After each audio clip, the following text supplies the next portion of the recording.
Now, having arrived, Ramleela has been used as a social tool to help in community building and development, as we have seen this evening. We have seen 2 case studies presented to us. Something we've also seen is Pujya Pandit Balaramji reciting verses of Ramayana as traditional as they get. And I think sometimes, if we are not careful, and it depends to a great extent on the exposure we have had. We have people in this conference from different parts of the world. We have India, Mauritius, Suriname, other diaspora countries, and I'm not sure if we have any Indonesians present. But Ramleela is also there in Indonesia and has a particular context. If you go to Bali and look at 3 million Hindus that survive in an island surrounded by the largest Muslim population in the world, I think it's outside India. Strange.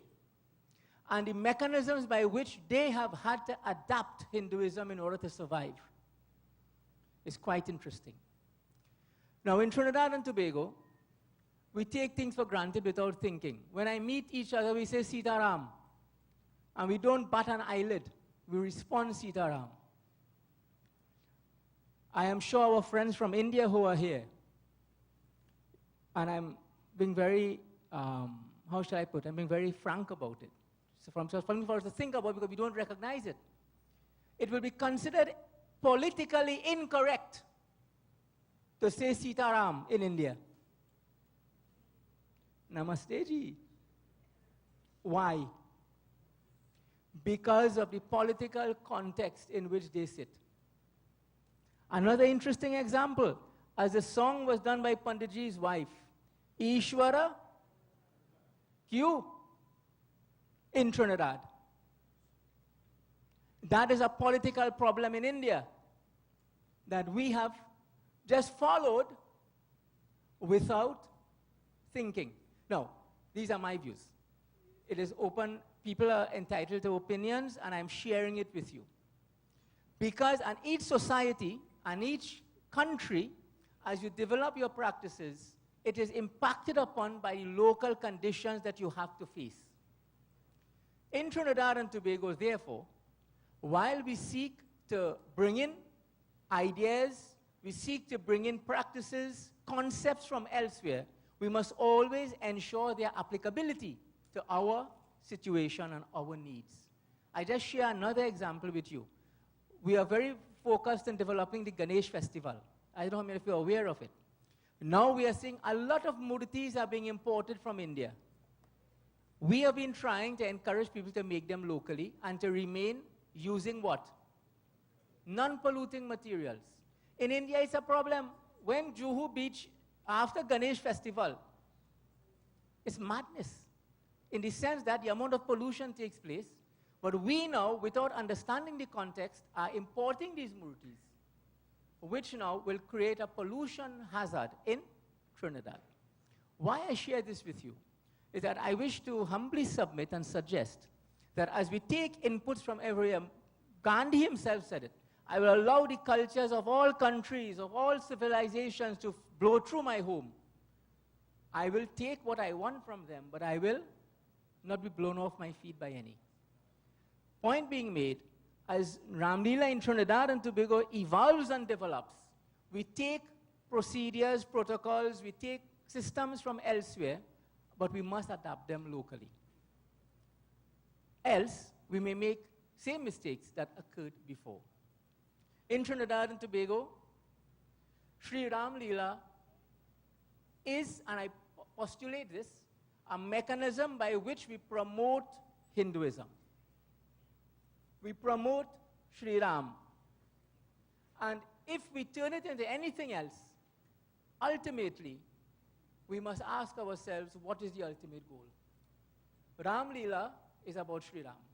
And I want to compliment and commend everyone who is involved. And as I conclude, for those of you in the communities who do not have the capacity and the environment, the resources needed to do large stage presentations, in every single community, in every single temple, stage presentations can be done. And we have evolved some protocols locally. I have not heard it mentioned. The ground presentations of Ramleela now take place. Do you know when it starts? The first Friday in Navratri. That has been a convention that has been adopted locally, that we start Ramleela in the first Friday in Navratri. Okay? When we were in the ground Ramleela. Do you know the stage presentations in Trinidad, formed by Swaha, what the convention is? We start the Friday after.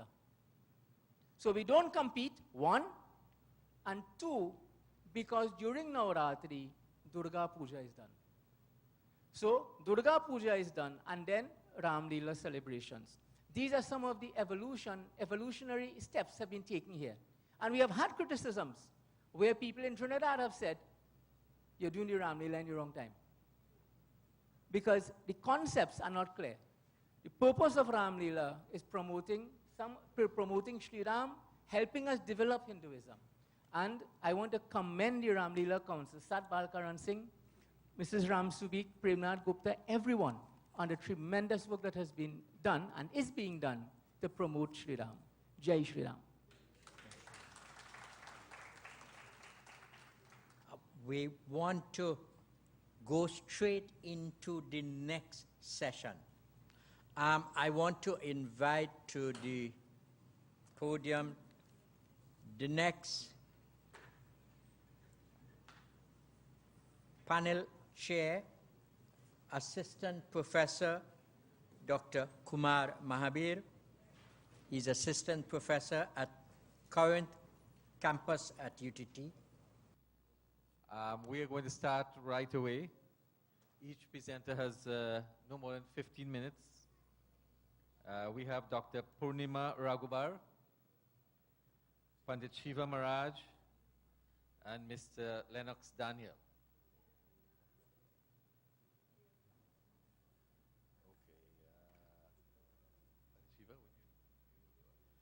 Okay, so our first presenter this evening on the theme of boundaries and limitations of the Ramleela is Pandit Shiva Maharaj. Pandit Shiva Maharaj obtained his Bachelor's of Education at UTT in 2010 and is currently pursuing his Master's in Workforce Development and Technical Vocational Education and Training at UWI. Pandit Maharaj obtained a Master of Ramleela and Krishna Leela certificate in 2012 at UTT. And over the years, he has participated in Ramleela at every level, from being an actor to serving on the executive member, as an executive member of a National Ramleela Council of Trinidad and Tobago. He's presently the Chief Operations Officer at ICT Expertise Limited. Let's welcome to the podium Pandit Shiva Maharaj. My topic, the paper that I did for this conference specifically, it's the digital future of Ramleela. As we go forward, we will see that technology has always been used in Ramleela, but now we are going into the technology, the digital part of Ramleela. So just to introduce my experience with Ramleela, in the book on Trinidad and Tobago, The Terrific and Tranquil, there is an article in that book with the folklore of, Hindu folklore of Trinidad and Tobago. And there you would see this picture. Anybody recognize that handsome young fella? That was me more than 20 years ago when I began my interest in Ramleela, when I acted Sri Ram at the St. Augustine Ramleela group, the SDMS St. Augustine Ramleela group.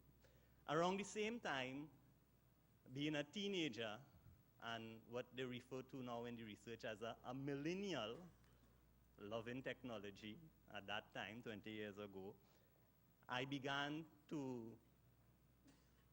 grow my interest in both Ramleela and technology simultaneously.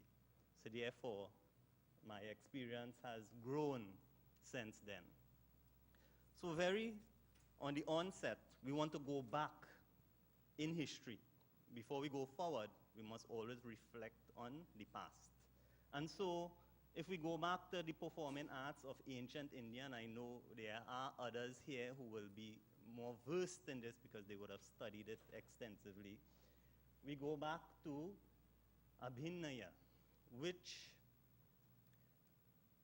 literally means in Sanskrit to carry the performance towards the audience. We must always remember that. In our performances, the aim really is to carry the performance to the audience, make them part of it, make them experience the emotions of what is happening on the stage. And so this branch of the performing arts has 4 areas, and I won't go into them for the sake of time, right? But you have the sattvic, which refers to the physical manifestations of the mental and emotional states, like a crying scene using chairs and things like that. You have the angic, which deals with the physical gestures and the movements. Of course, we know in our local Ramlila, we have very unique movements when it comes to our Ramlila. You have the vachik, which is the expressions of the voice, like you heard Panditji chant those beautiful chaupais and dohas and so forth. And last but not least, we have the aharya. Now, my presentation is based mostly on the concepts of aharya, which concentrates on the form of dress, color of makeup, props and accessories back in the traditional days. My paper, however, focuses on pushta, which is the model work of the stage, props and set. Like mentioned in other presentations before, presently you have the large print, digital format printing and so forth. Those are all forms of the use of new technologies. And also you have where you have the representations of the birds, animals, and inanimate objects such as jatayu. And one of the readings that I did, it had that it concentrates on costumes and gadgets. And I found it very interesting that they would use the word gadgets. And this was a research being done on ancient presentations of Ramlila. Another one says that factors enhancing aharya appeals, and the appeal is lighting, backdrop curtains, and synthetic materials for model work and symbolic devices. Now, the use of the word devices and gadgets from back in those days, it alludes to the use of technology. And technology, as we all know, is something that is dynamic. It's not constant, it's changing daily. And so, technology in other readings have been further subdivided into analog technology and digital technology. Of course, I'm not going into the analog technology, but I will be dealing with the digital technology. So, is digital being used to enhance Ramlila presentations presently? My technical assistant. And the answer is a resounding yes. So as we view this video, I will identify various uses of technology today as we go through the video. So first of all, you see the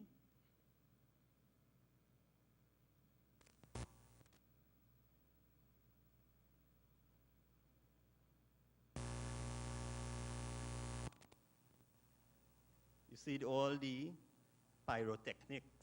That's like the fireworks and so on, those blazes that you see coming out of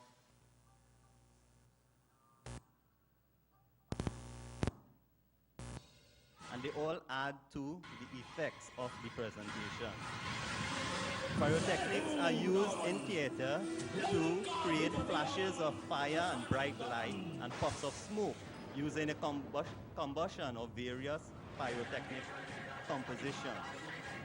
And we see this evolving and being used more and more in local Ramleela when they infuse little fireworks and so on. Go back.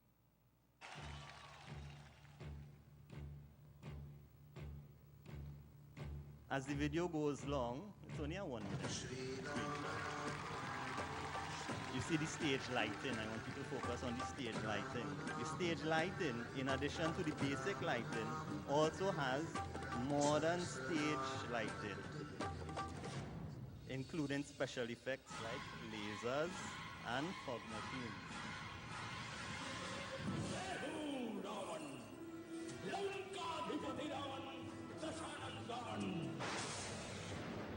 That's also one of the video projections that can be used for stage lighting. Notice the background as well, which is a projected image of Lanka, the battlefield. Of course, many local Ramleela groups do use projected backgrounds to change their sceneries.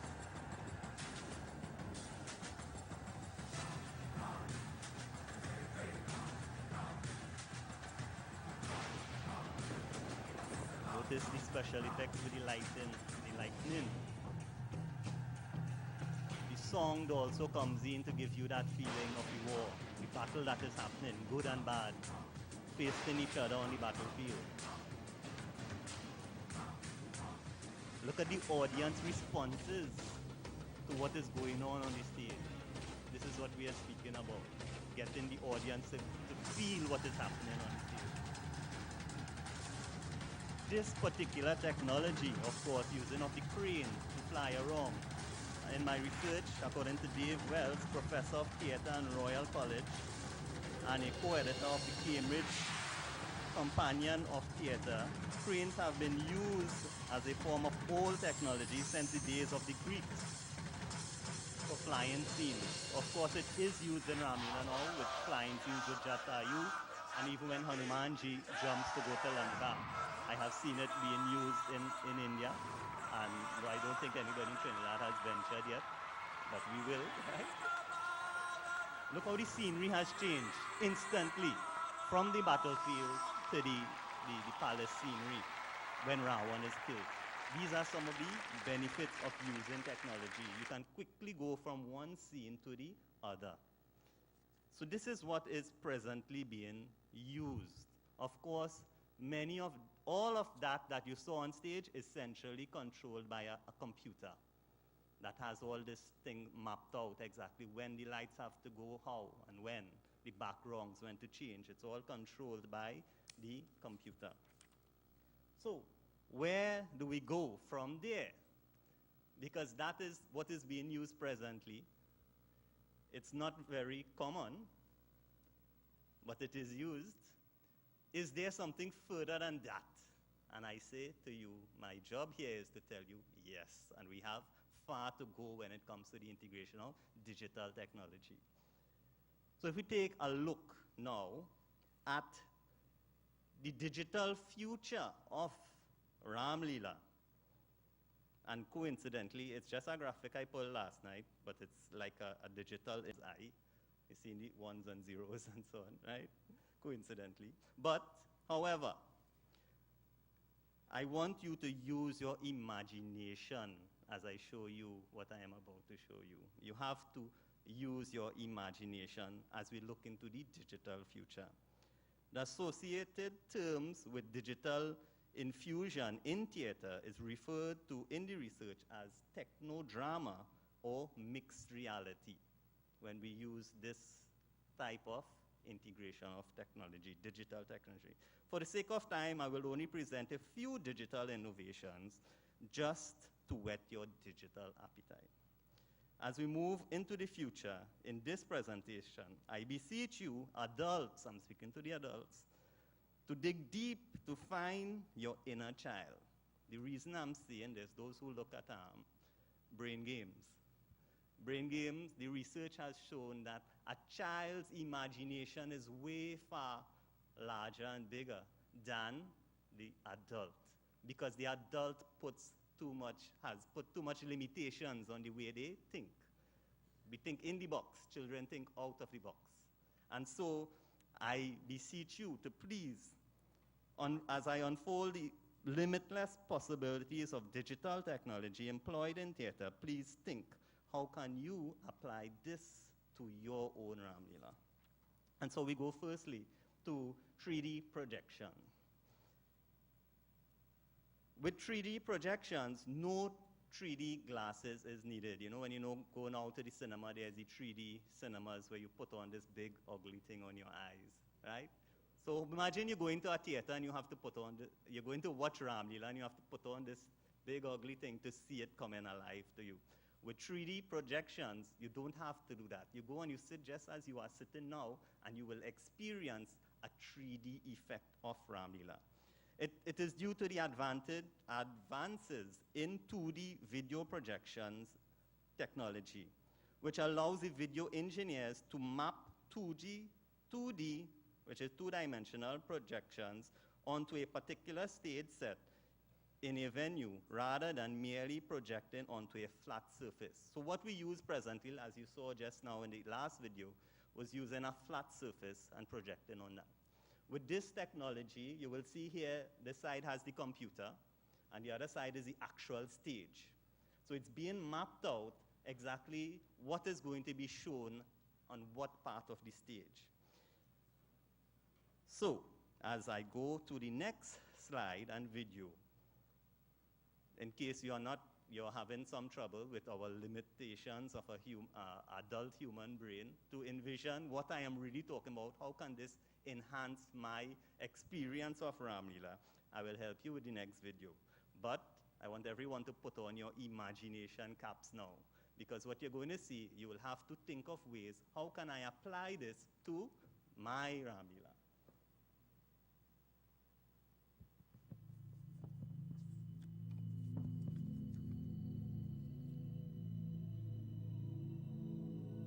So this is the stage that was mapped out that I showed you just now. You see the live actors there and the digital projection.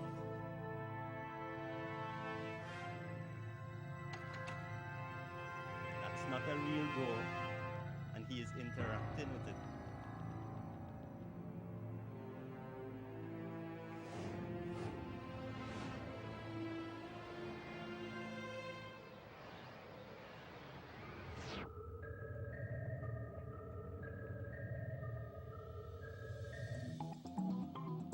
So can you envision Sri Ram walking through the dead Dandak forest, and it springs to life with every step of Sri Ram's as it walks deeper into the dead forest, and it comes to life with all the flowers and greenery? Can you envision Ahilya Mata in her stone-like form transform into a beautiful woman as Sri Ram's feet touches her in that form of the stone? Can you envision a live actor as Sri Ram doing battle with a very gigantic Kumbhakaran on the battlefield of Lanka?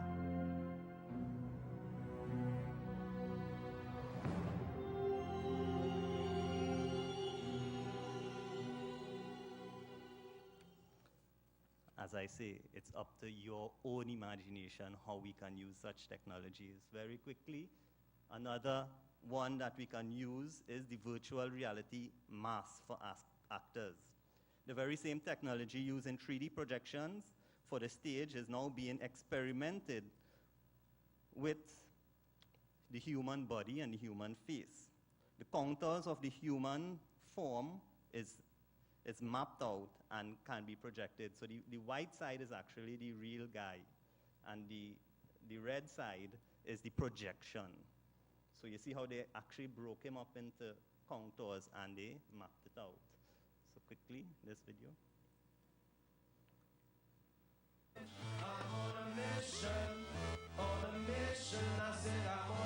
So this is how they prepare the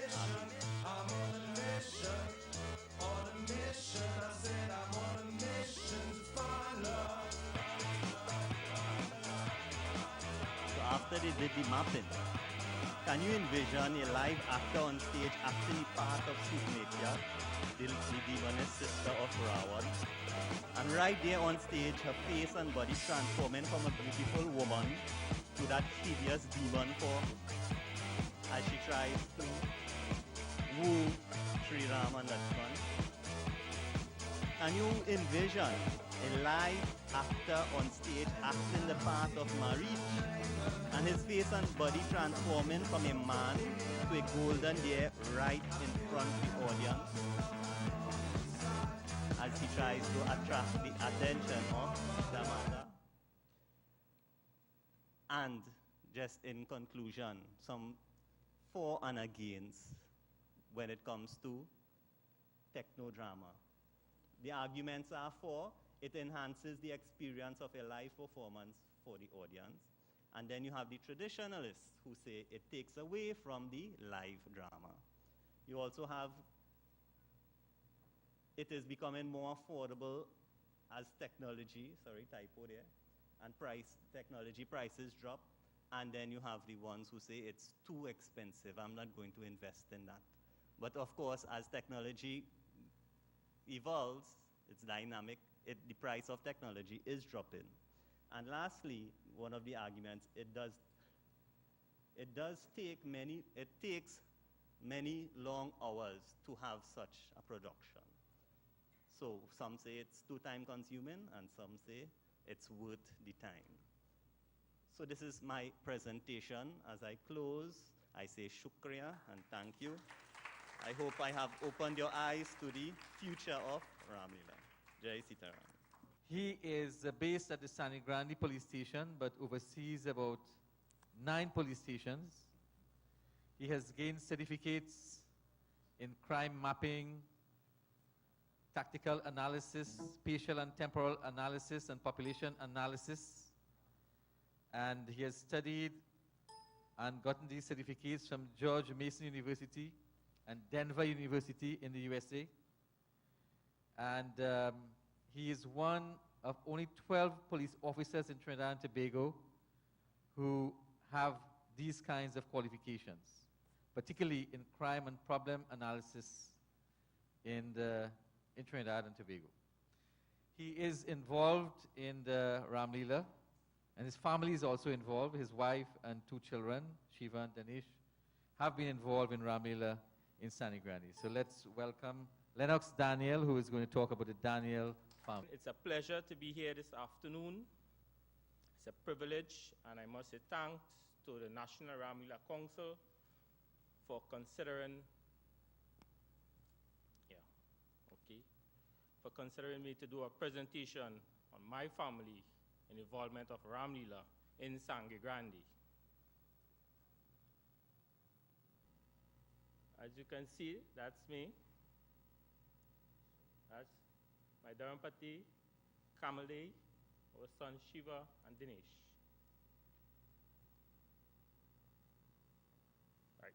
Throughout the years, Ramleela was celebrated in the country. Families, Ramleela is, from the few previous speakers, you know, Ramleela is family-oriented, and Sangre Grande is no different. Right? Experienced manpower that contributed to immense success towards Ramleela celebration, and Sangre Grande, I said, is no different. Families that we met in Ramleela when we got involved in the year 2000. One of that family is Pandit Bhaunat Maharaj family. He is our treasurer, a founding member, and the narrator of the Ramleela. The Joda Maharaj family, the Sadapal Maharaj family, and the Kimraj Singh family. Pandit Bhaunat Maharaj family. Pandit Bhaunat is one of the founding members of the Sangre Grande Ramleela Committee.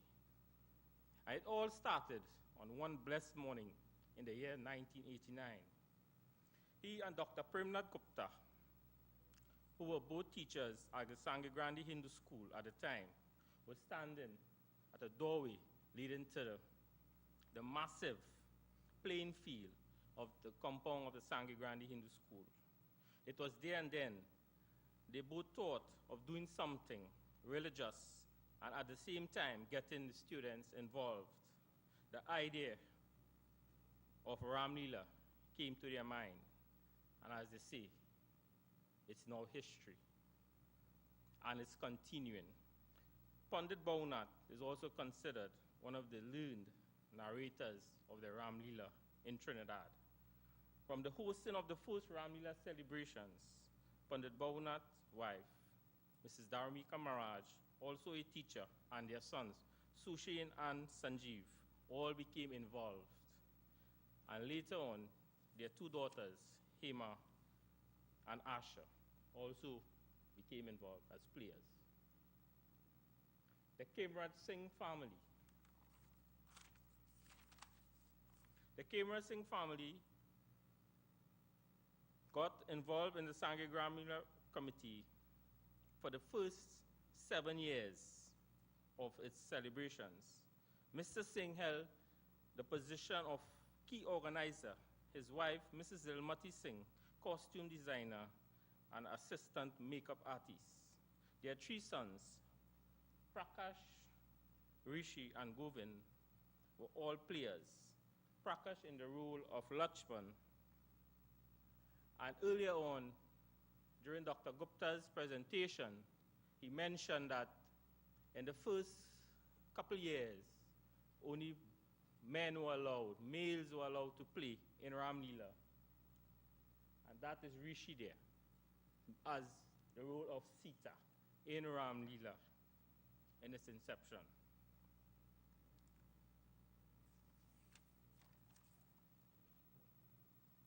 Before I move on to the Daniel family, I also want to mention the Joda Maharaj family. The deceased Mrs. Joda and her family were also involved in the Ramleela from its inception. Mrs. Joda, she was given the task and responsibility of sewing the flags each year, and these flags numbered over 80. And also, the main flag, which measured between 4 feet by 8 feet, and this flag was erected on a Grande standing at over 80 feet tall. 80 feet tall. And this she did until her passing 2 years ago, and it's continued by her daughter to this day. So we say thank you. And we have a member of our committee, Mr. Sipasad Maharaj, commonly called Pai, who is an integral part of the Sangre Grande Ramleela Committee and the National Ramleela Committee also. So we say thank you. We have the Sarapal Maharaj family I mentioned earlier on, and they took part in the first Ramleela celebration, and today some of his children are also here with us in Ramleela. And at one time, they boasted having the largest single family involved in Ramleela in Sangre Grande, which numbered 11 of them, single family. And today his daughter and her husband, they are now carrying on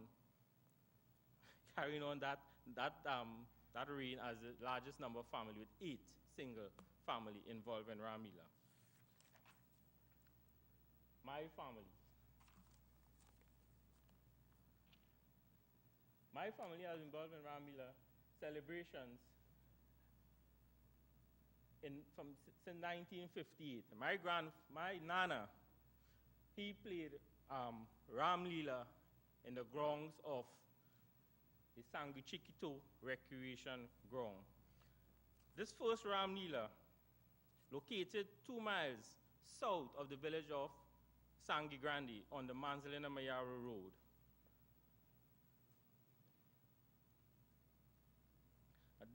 These are 2 of the souvenirs that they were handed down to me and my family after I got involved in Ramleela celebrations. And the National Indian Museum, they have requested these souvenirs so that they can put it up on display. So we are contemplating of giving it up to them. Shiva's involvement, my eldest son. In 2000, Shiva started attending the Sangre Grande Hindu School and was introduced to Ramleela by his teacher Pandit Bhaunat, Maharaj. Shiva started as a Ram soldier and later moved on. There's some photos here. Shiva is up there, right? Okay, and he is, right. Then he was promoted later on to major roles in Ramleela as young King Dashrath here, and the role and young King Dashrath there and Sarwan Kumar. These are some of the scenery of the Sangre Grande Ramleela. And here is the funeral of King Dashrath. And we have Shiva here, and Shiva in the role of Satruhan, and Chris Ramgolam in the role of Bharat. The funeral here. And we have Shiva, Satruhan here, and the role of Satruhan. And you all know who this person is. This bossy back lady there in that photo. I didn't hear you. Mantra, that's correct. Right. And you know what Satruhan did to Mantra, the story of the Ramayana. Presently, Shiva performs in the role of Lakshman. And Shiva with Ravan's pretty sister, Surpanka here. Yes. Our second son, Dinesh.